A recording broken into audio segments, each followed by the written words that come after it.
ano ako dyan, hindi na gano'n. Na gano'n. Kapag nag-ano ka sa YouTube, Hindi na gano'n. nabubura, tingnan mo. Wala dun. Ayaw, nakita ko yun. Oo, share ko yung video dito. Magde-delete lang ako kasi full storage ako. Verb tayo. Verb. Verb. Yung verb action word yun eh. Hanggang ilang anong oras tayo matatapos? What is verb? Pag ano na to?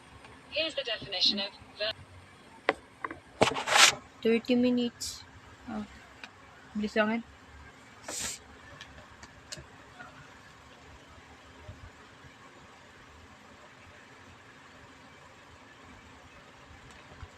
Okay. Pag sinabing verb, sabihin nila action verb. Ay, action. Verb is an action. Ano sinabi ko kanina? Doon tayo. Verb is an action word. Verb is an action word. Sinasabi dito na yung verb is a word that indicates a physical action. Ano ba yung halimbawa ng action? Drive. Swim.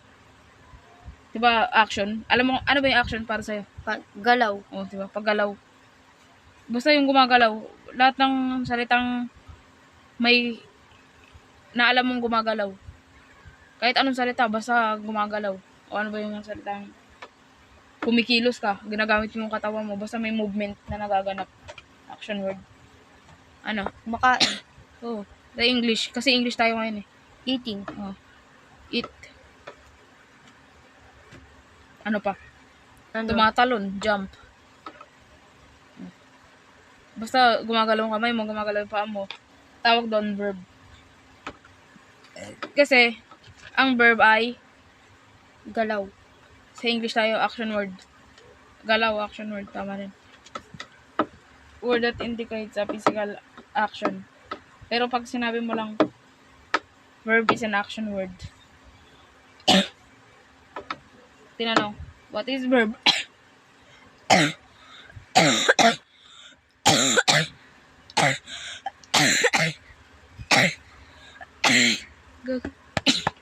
Verb is an action word.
Oh, meron tayong tinatawag na 3 forms of verb.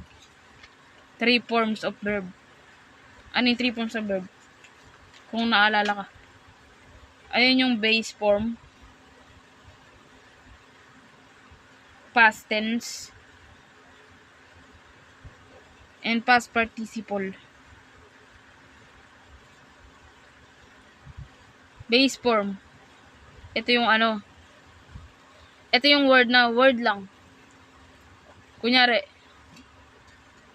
word lang.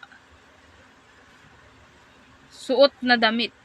Suot na damit. Word lang, 'di ba? Suot na damit. Ang suot, 'di ba, wear? Wear lang. O, pag sinabi naman, sinuot na damit. Past tense na yun kasi sinuot na eh.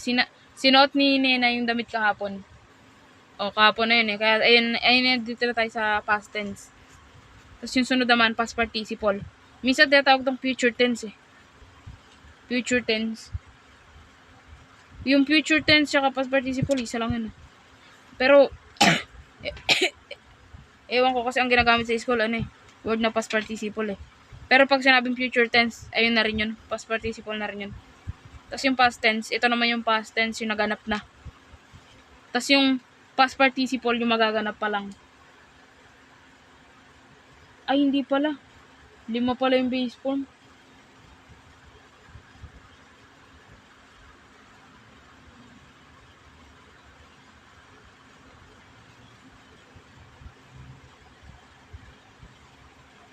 Future tense pala yun.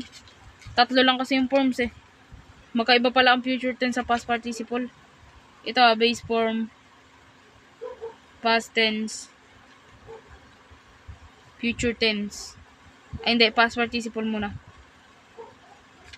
Define past participle. Here's the definition of past participle. The form of a verb, typically ending in ed in English, which is used in forming perfect and passive tenses and sometimes as an adjective, e.g. looked in, have you looked? Lost in, lost property.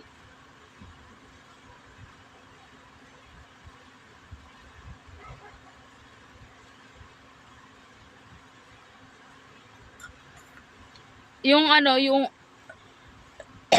pwede ba na-delete yung video nung nakaraan ah? Delete mo. Para kasi mag-mobile storage yun.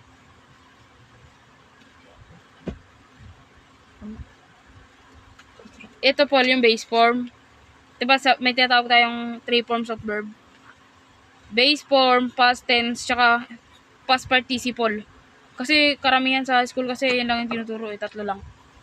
Pero po yung ibang teacher nagtuturo sila 4. Alam mo yung pang-4? Future tense. Yung mangyayari pa lang. Hindi mo yata ma-charge yun.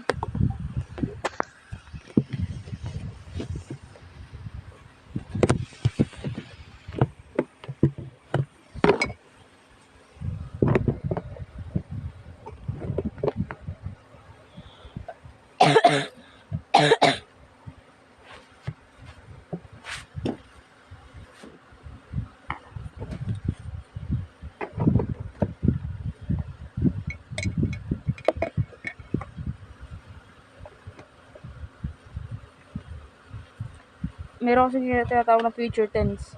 Kasi yung ibang teacher tinuturo yun eh. Diba, karamihan kasi sa teacher Paul 3 lang talaga yun eh. Basahin mo. Base form.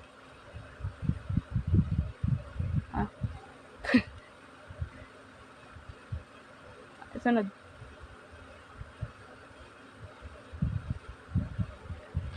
Hindi ko maintindihan ito. Past tense. Past tense. Past tense. Dito.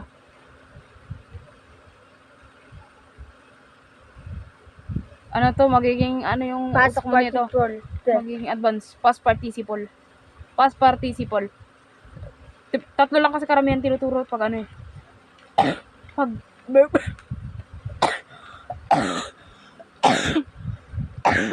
Pag sa school, 3 lang tinuturo. 3 form. Base form, past tense, saka past participle. Pero ibang teacher tinuturo 4. Ano yung pang-4? Future tense. Ano Tagalog ng future tense? Yung magaganap pa lang. Kaya nga tinawag na future eh. Kasi magaganap pa lang. Tapos ito, past tense. Naganap na. Kaya sinabing past. Parang natapos na kahapon pa.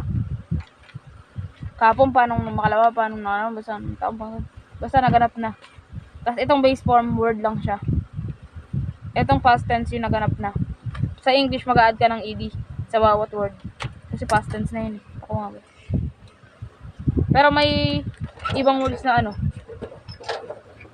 hindi ed ang ilalagay. Mamaya sabihin natin yan. Past participle naman, ayan mag-a-add ka ng Sige. thrown.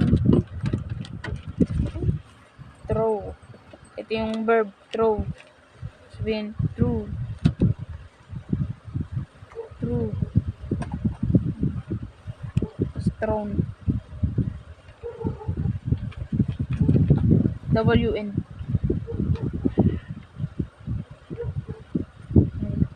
Mag-add ka.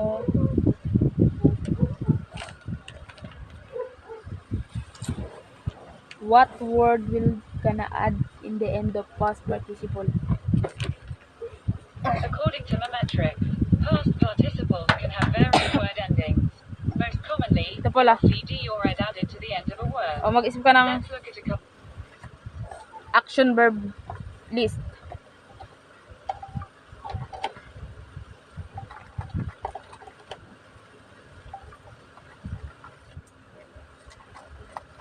Gago, hindi na.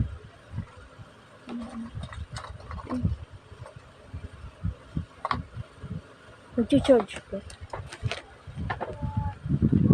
Oo, nag-charge. Silent pa lang. Ito pala.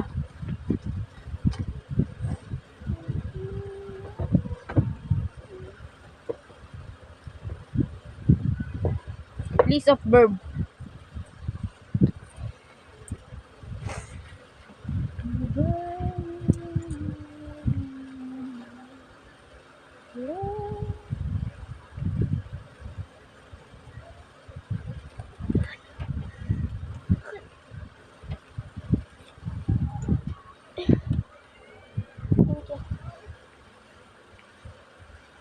List of base form in verb.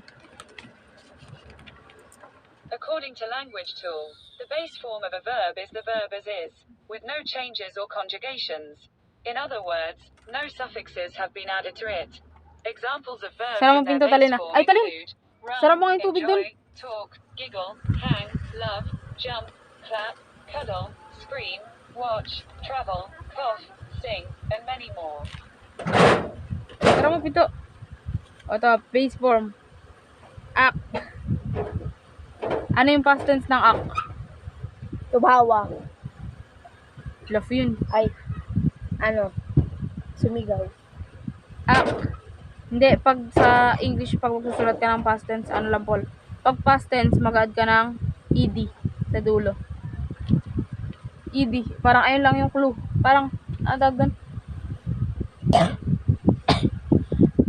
Ed. Parang ano mo, parang palatandaan mo, ganun. O yan na, act. Anong past tense ng act? Acted. Susulat mo pa rin siya, pero mag-add ka ng ed. Tapos, anong past participle ng act? Yung past participle para kasi siyang ano rin eh. Para rin siyang past tense. Pero pinakaiba niya lang. Ito naganap na. Ito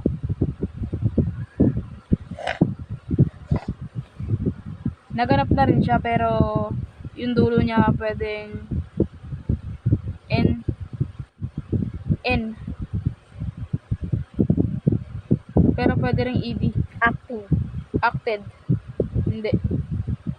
Yung sinabi mong acting, ano naman yun? Oo, kasama yun sa form of verb. Ano naman tawag doon? Present tense naman tawag doon. Present tense, ibig sabihin, nagaganap. Diba sa Pilipino meron yan? Naganap, nagaganap, magaganap. Diba? Naganap. Una, word lang. Salita. Ganun lang siguro yun, salita. Parang kung pag in English mo, parang base form lang siya. Tapos naganap, magaganap. Nagaganap. Ibig sabihin, present tense. Ito, naganap, past tense. Pag in English lang, magaganap, future tense.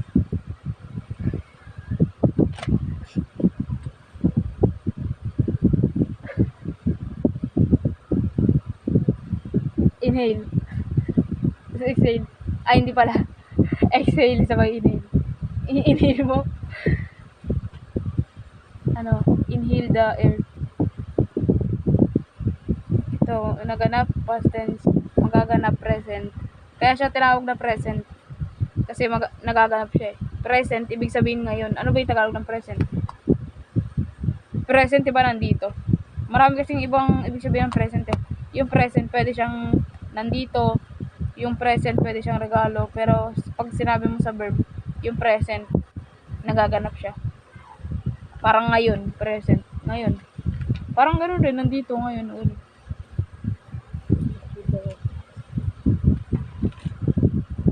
O, tas answer naman. Answer. Ano yung past tense ng answer? Answered. O. Tas past participle. Answer din. At rin ng ed. Base form, past tense, past participle tayo. Lagi ka, kapag nagsagot dito, ganun din. Hindi naman, kasi may ibang ano eh. Katulad ng throw. Ito word what? Tinapon. Throw, tapon. Salita lang siya, tapon. O, past tense. Thrown. Iba rin siya. Hindi mo siya pwede sabihin thrown. Diyan na yung pupasok yung double. Basta lahat ng words na verb na nag-e-end siya sa W. Ang kasunod niya pag sa past tense, N. Pag sa past participle naman, yung O dito, sa katabi ng bago mag-W, magiging thrown. Ganyan. Yung O niya, papalitan mo ng E. Pero, N pa rin.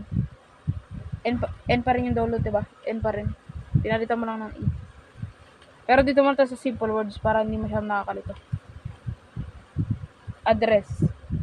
Sa ano muna tayo yung adding ed. Kasi may pinakaiba rin tong past tense at past participle eh. Pero parang pareho lang sila. Karamihan sa words. Pareho lang sila. Na mag-add ka lang ng ed. Address, ayan.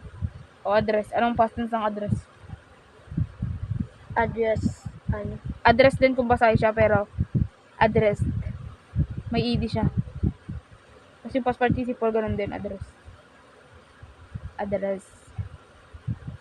Hindi to yung sinasabing address ng lugar ng bahay nyo. Kasi pag sinabing address, pag sinabing action word, ito yung parang ipaliwanag mo. Address it, ganun. Hindi siya sa address na Kaya nga verb to. Verb yung pinag-usapan natin eh. Kasi verb is An action word. Tapos ito, base form. Past tense siya, past participle.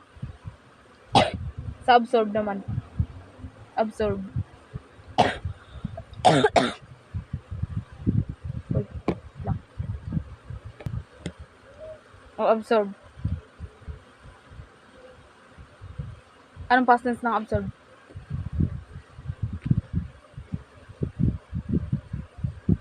Absolved. Ha? Absorb. O, useful. Absorb din. Pero mag-add ka nga lang ng ed. Spell mo absorb ng past tense. Absorb ng past tense.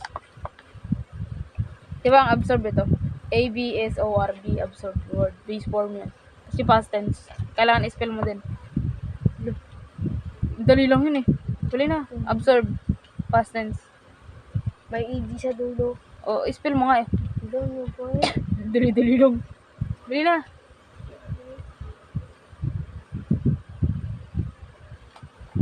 Try. Alam mo yan kasi yung absorb, parang Tagalog lang rin yan. Parang absorb. Dali lang. Spell mo absorb. Ako. Wala. Yung mga fans mo lang yung nanonood dyan. Yung mga marami yung fans. Yung mga 100 followers lang tayo yan. Wala pa tayo sa thousands. Mga 100 pa lang yan silang nanonood dyan. Sabi mo, hi guys, shoutout ko kayo bukas. Shoutout nyo siya isa-isa. Idol ka nga daw nila. Sabi nila. Hinanap nila si Dimple. Sabi, asan si Dimple? Ba't si RJ lang nakita ko sa vlog niya? Sabi ni RJ, konnichiwa, gawin si RJ. Sabi niya, shoutout sa'yo,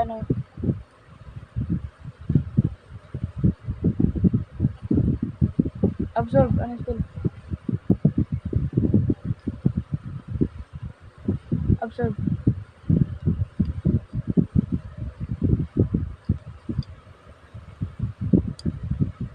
Kaya Paul, absorb. Dali lang yun eh, bili na. Hindi pa naman nakapost yan. Ano pa lang tayo yan. Trial lang. Absorb. Oo. Hindi pa naman, wala pang nanonood yun tayo. Absorb ta. Oo. A-B-S-O-R-D-I-B-E-D. Oo, yun. Kasi yung past participle niya ganun din. Absorb din. Kaya na.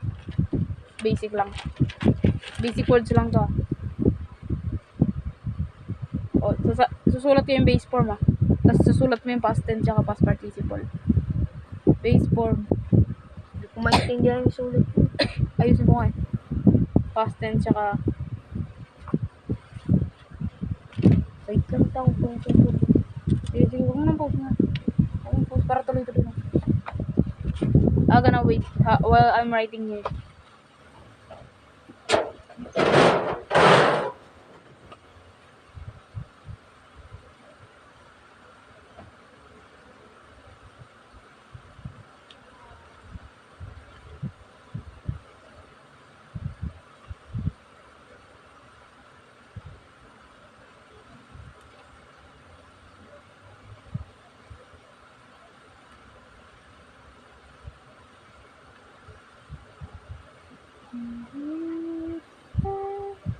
Kung ako man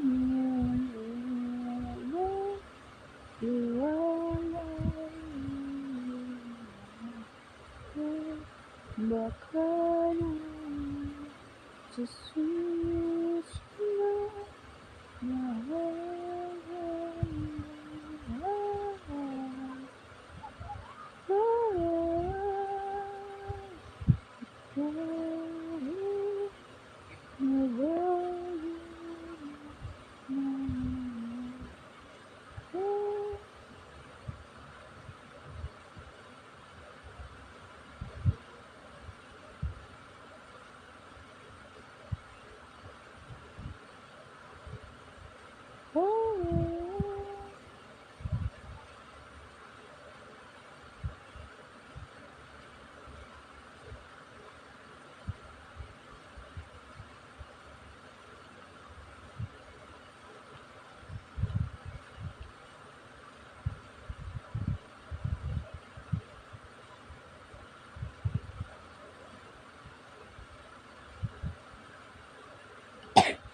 yan, tsaka mga popsicle sticks, tapos na bibili na project na yan.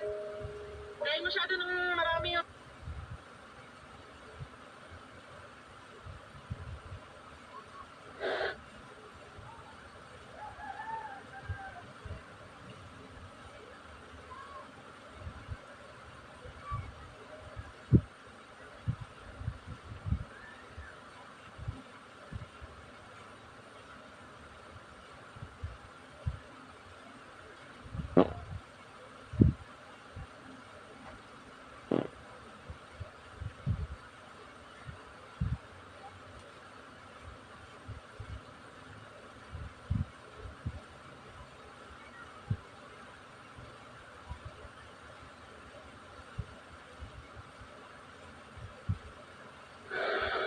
Excuse me po.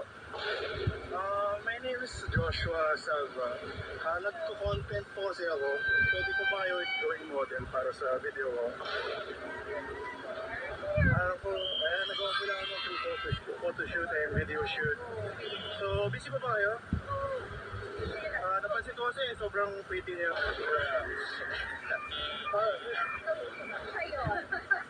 So, pwede ba tayo shoot? Sure. Okay. I think maganda dito. Yeah. I think mas okay na walang paperwork. Parang nag-shopping ko sa LV ah. Sige po, thank you po so much sa time niyo. It's really, na-appreciate. Maganda. So, lang ang movement. Ayun na nga. Guys, nagka-traffic na dito. Pwede po ba video? Oh, thank you so much.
Takbay mo nga, takbay mo. Check ka. Alam ko, tayo. Mamahalis yan. Itiniturin mo lang. Patigil lang yan. Patigil mo ng hotdog.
With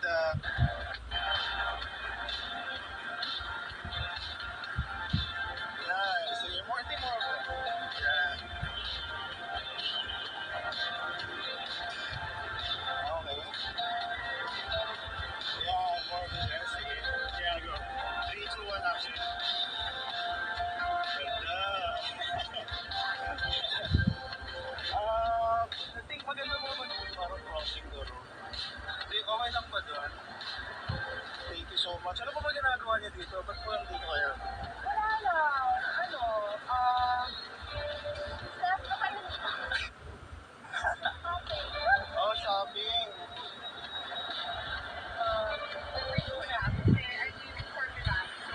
Wow. Sama ka? Pwede ba sumama? Sige po. Okay lang na mauna ka. Okay. Then you're going to be. Dadaan lang po.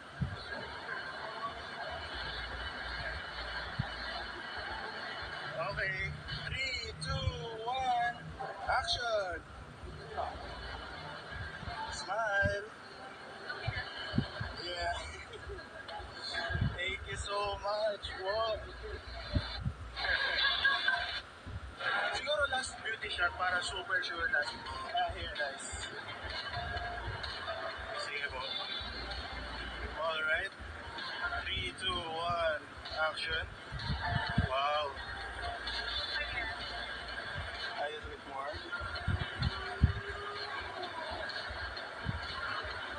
Wow. Sige dito so parang may space tayo. May ano. Background here. Yeah. Half body tayo. 3, 2, 1, go.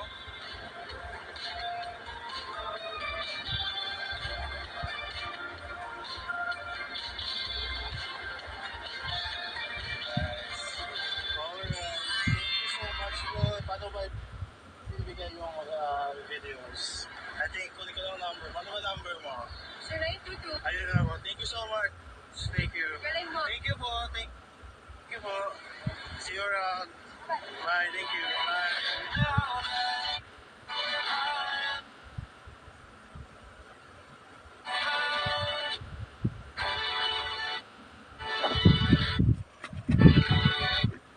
ka. 31 na.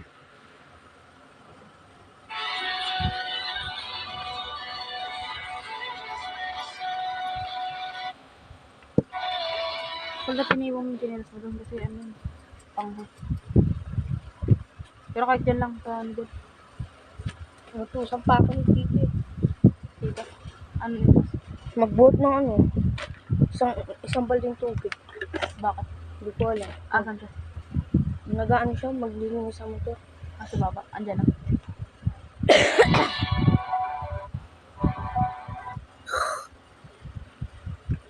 Ito po, madali lang. Bale, gagawin mo lang siyang past tense tsaka past participle. 31 na. Ito, yan mo lang ito. Sabitin mo lang. Tapos ano, you can go home na. I will gonna dismiss the class after you answer Tutulog ako? this.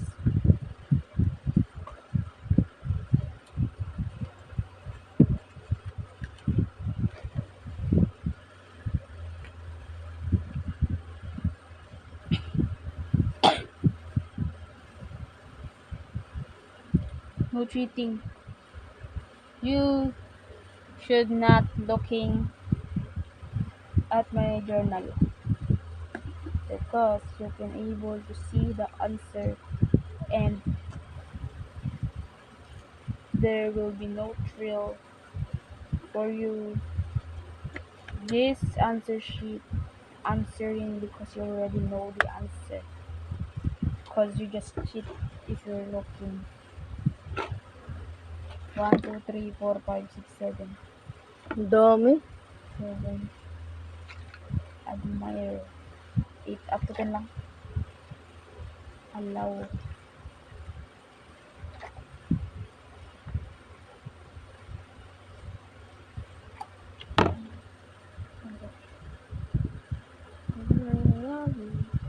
aras kurang aras so this is just a 10 Lan to ta.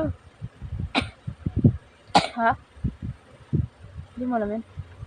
ID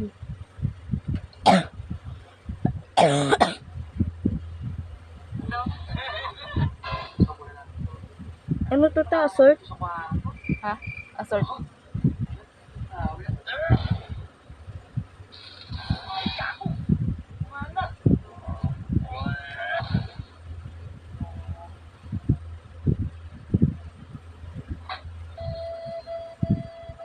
Atak.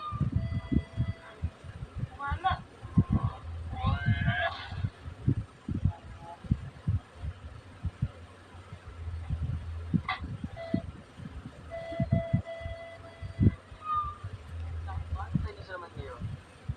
Valentine's. Kasi yun, ayoko na magputok pa ng loob mo. Siyempre, Valentine's, araw ng mga puso.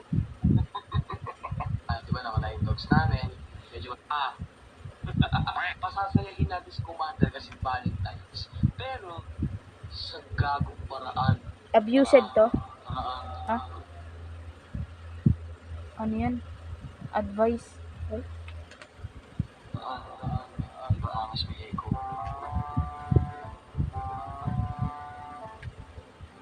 Meron kasi ako dito mga logo ngayon dito. Nakita ko na to sa FB, hindi ko alam kung saan nakita eh. Tapos itong mga logo na to, lalaman natin mo daw ang pera.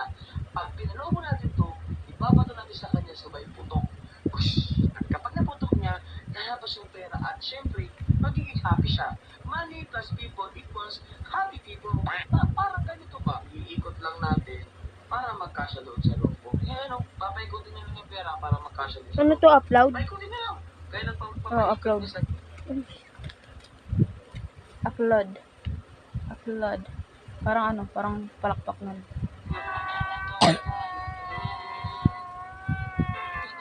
Tapos lagay natin dyan. Pag nalagay nyo na dyan, nasuksok nyo na.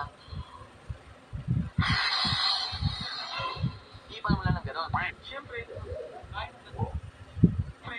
kapag nahipon nyo na ng ganyan, itatali nyo lang. Tapos, dun nalalabas ang magic. Ibabato natin siya kay Commander. At pag ito pumutok, kahit na ganun, lalabas ang pera.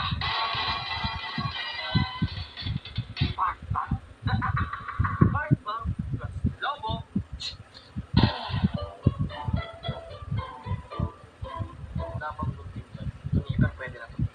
buksan natin. Matagal na itong partner na to, na nakarang video pa itong partner na to. Dito natin to sa itim na logo ipapalagay. Kasi kanina nag-iMart siya. Bumili siya ng mga pang... Alam niyo sa CR, yung mga pato ng sabon. Bumili siya, nagpasabay lang ako ng logo. Ngayon, sabi niya para saan daw. Sabi ko, kaya mo na, bili mo na lang ako. May surprise ako sa'yo mamaya. Bilis ko. Ang bilis.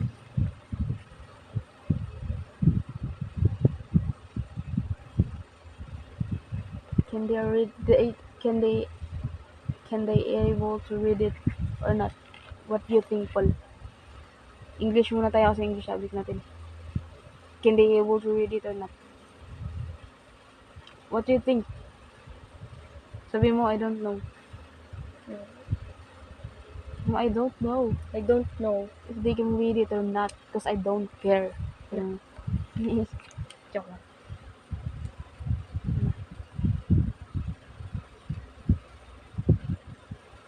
Check! Basahin mo nga, Paul. Assorted. Sabi mo. Assorted. O, ito. Attracted. Kulang ako ng R, no? Kaya nagkulang ka rin ng R. Oo, ano to? Ba't ang daming ganyan? Attracted. Tama. O, go. Abused. Abuse. Advice. Advice. O, ito.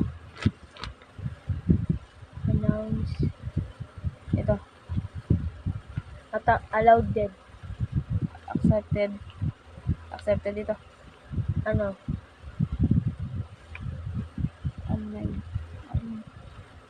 Admired. Ito. Allowed. Ito. Ano? Arrested. You just got a perfect score. 20/20. Basic lang. Ito. Basic lang ang verb na, Paul. Pero meron pa yan, yung future tense. Kasi hindi naman kasi minsan inanin hanggang past participle lang inanin ng teacher. Pero may mga iba pang word na yung tulad nga sinabi ko sa kanina. N yung dulo. Babaguhin mo. Diba? Pero, konti lang naman yun. Few words lang yun. Pero kung alam mo na to, basic na sa'yo yun. Tapos magiging, syempre, tataas yung grade mo sa, kahit, kasi konting words lang yung may ending ng N yung nagbabago. True, throne. Patulad dito, blow, blue, blown. Diba? Konti lang siya. Babay ka na. Bye.